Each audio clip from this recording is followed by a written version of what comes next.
77 tahun yang lalu, lebih 750,000 rakyat Palestin diusir keluar dari tanah Palestin. Rumah mereka hancur, tanah mereka dicuri, hidup mereka dimusnahkan.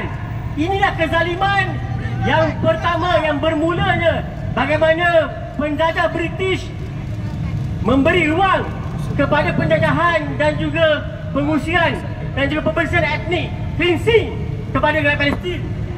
Namun yang lebih menyakitkan kita semua ialah bagaimana hari ini kita melihat British dan juga sekutunya, UK dan sebagainya, masih lagi menjual senjata,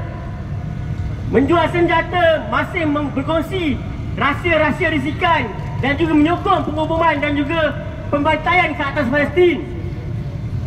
Hingga hari ini, selepas 588 hari genosid yang berlaku di Palestin, lebih 53,000 orang rakyat Palestin telah dibunuh, majoritinya wanita dan kanak-kanak.